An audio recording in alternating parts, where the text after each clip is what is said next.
Et si je te parlais d'amour ? Ça t'est déjà arrivé, toi, de te demander comment font les autres qui arrivent à construire une belle histoire d'amour ? Ou alors d'enchaîner les relations au bout desquelles tu tombes toujours du carrosse de l'amour, te retrouvant seul encore une fois au bord du chemin ? T'as déjà eu l'impression que quelque chose cloche chez toi, ou t'as déjà eu peur que les choses se reproduisent encore ? Peur de pas faire les bons choix ? Que tu sois célibataire ou en couple, si tu t'es reconnu, alors c'est que tu es au bon endroit. Nous rencontrons tous à un moment ou à un autre des difficultés en amour, parce qu'on nous a bercé de beaucoup de choses fausses à ce sujet.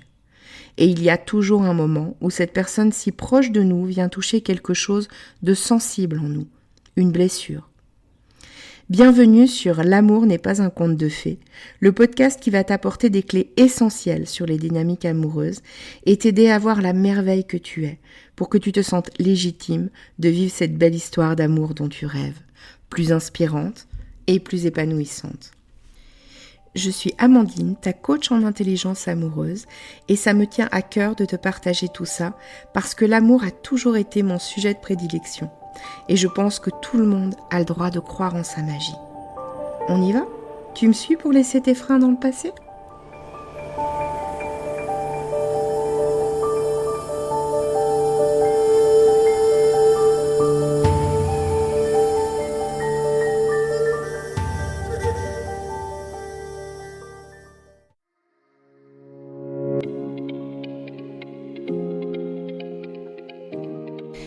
En ce début d'année, j'ai décidé de participer au challenge J'envoie proposé par l'Académie du podcast. Ce challenge consiste à sortir de sa zone de confort en faisant un maximum d'épisodes tous les jours du mois de janvier, avec à chaque fois un thème ou une spécification technique imposée.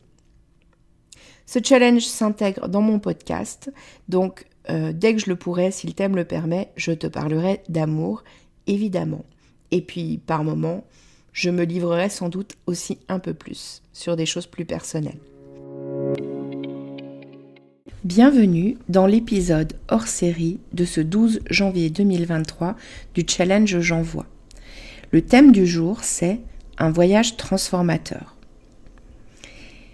Et évidemment, parce qu'on parle d'amour et de relations amoureuses, j'aimerais te dire que pour ma part, ma vie amoureuse m'a énormément transformée à partir du moment où j'ai compris une chose essentielle. Et c'est de ça dont je vais te parler dans cet épisode.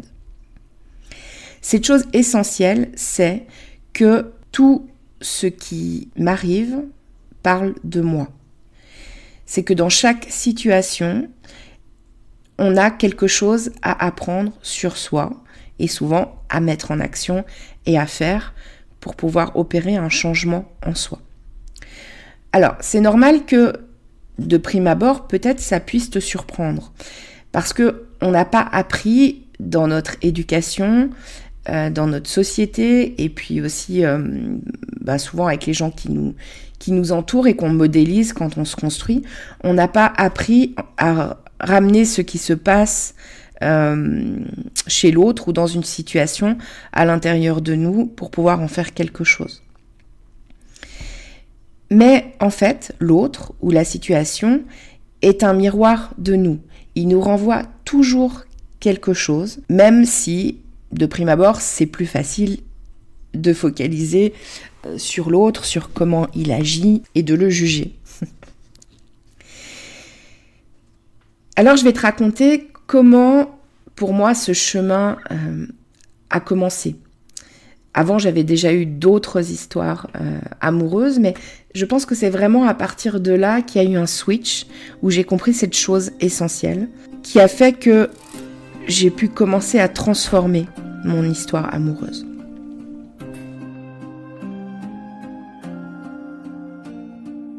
On est en 2008.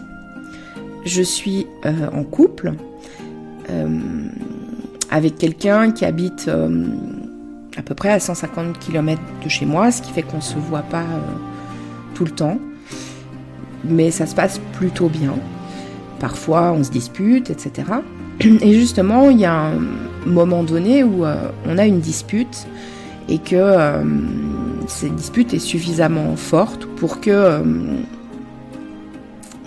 on se sépare à la fin de cet échange téléphonique, parce que ça se passe par téléphone.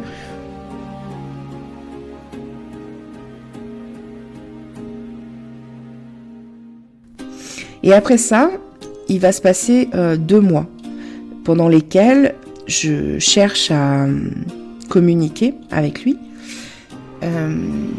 J'ai besoin qu'on se parle, peut-être j'ai besoin qu'on s'explique, et puis fondamentalement, c'est pas notre première dispute. Celle-ci, elle a pas l'air vraiment, a priori, sur le sujet plus grave que les autres. Et je trouve que ça a pas tellement de sens qu'on se sépare, en fait. Mais il ne répond pas à mes appels, il ne répond pas à mes messages. Et ça dure pendant 2 mois, pendant lesquels je suis dans l'incompréhension. Et au bout de 2 mois, il me recontacte, on se parle, on règle les choses et notre histoire reprend.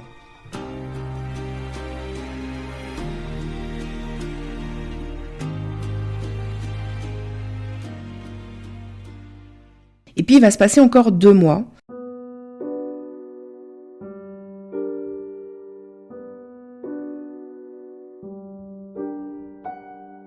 2 mois où, sur un coup de colère, un jour,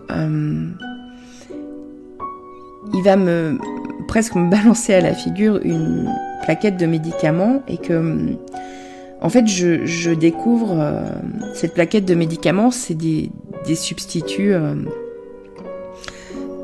à une substance et je découvre qu'en fait, pendant les 2 mois où j'ai pas eu de nouvelles de lui, en fait, il a pris cette substance. Je suis sans dessus-dessous à ce moment-là. Il y a plein de choses qui se percutent, déjà parce que sans doute je trouve ça grave quelque part, mais surtout je me sens comme trahie en fait. Je me sens comme trahie parce qu'il m'a rien dit, parce que je sens qu'il a profité de prendre de la distance avec moi pour faire ça. Puis surtout qu'il est revenu au bout de 2 mois sans m'expliquer et que je le découvre comme ça, pas de la meilleure manière, sans doute. Mais je suis sans dessus dessous. Alors ça se passe un soir, il est chez moi et je lui demande de partir. Et puis le lendemain matin, je vais au travail et j'arrive et une collègue me demande comment je vais et je m'effondre en larmes en fait. Je lui raconte un petit peu ce que je suis en train de traverser et à l'époque je travaille dans un hôpital et elle me propose d'aller voir une addictologue qui travaille dans le même hôpital qu'elle connaît. Et de fait j'envoie un message à cette personne et puis elle me propose de passer la voir pendant sa pause de midi. Et là, donc, je rentre dans son bureau et puis je lui raconte ce qui se passe pour moi avec beaucoup d'émotions en lui disant que je sais pas quoi faire, je sais pas comment réagir. Et puis cette addictologue, elle va m'écouter. Cet entretien, il va durer 12 minutes. Et pendant ces 12 minutes, elle va m'écouter et puis à la fin, elle va me dire une phrase. Elle va me dire « Bon, maintenant, je pense que c'est bien que vous vous occupiez de vous. »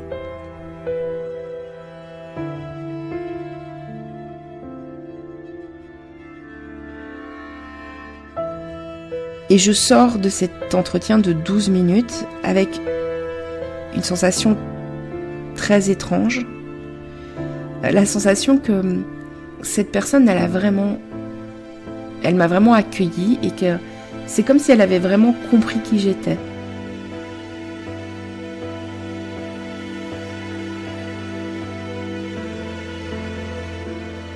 Et le fait qu'à la fin, elle m'ait quelque part dit de m'occuper de moi,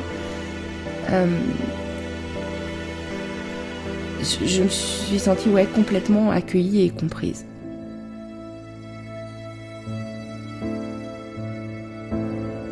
Et puis, je retourne à mon bureau, donc ça prend moins de 10 minutes.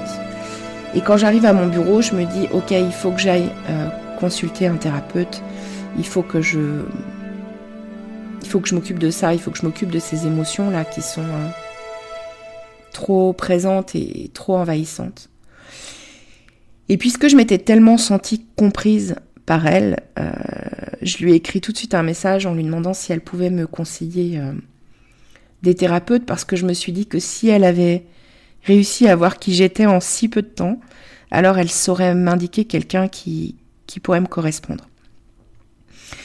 Et c'est comme ça que je me suis retrouvée dans le bureau d'une psychologue qui m'a accompagnée pendant un certain temps, avec laquelle j'ai énormément grandi.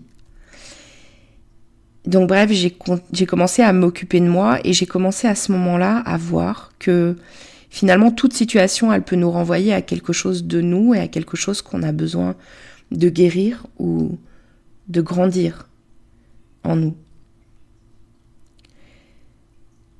Ce que j'ai appris aussi, et encore plus au fur et à mesure du parcours, c'est que quand tu ramènes les choses à toi, tu retrouves du pouvoir. Parce que tant que tu es en train de juger l'autre, de le critiquer ou d'essayer de voir comment tu peux l'aider, ou etc., en réalité, tu n'as aucun pouvoir là-dessus. La seule personne et la seule vie sur laquelle tu as du pouvoir, c'est toi, c'est ta vie. Ça a été des apprentissages qui ont été très importants pour moi et qui ont fait qu'après, j'ai évolué différemment dans ma vie amoureuse et que j'ai pu enfin, en conscience, apprendre et grandir de mes expériences amoureuses. Alors, je vais te laisser pour aujourd'hui. Si tu veux aller plus loin, viens échanger avec moi sur Instagram. Si tu as envie de me partager où t'en es de ta vie amoureuse, quels sont les obstacles que tu rencontres, ou si toi aussi, il y a eu à un moment donné une rencontre qui t'a permis de switcher et enfin d'apprendre et de grandir de tes expériences. Et pour l'heure, je te dis à demain pour un nouvel épisode de J'envoie 2023, dont la spécificité technique à respecter sera un épisode tout en musique. Bye bye!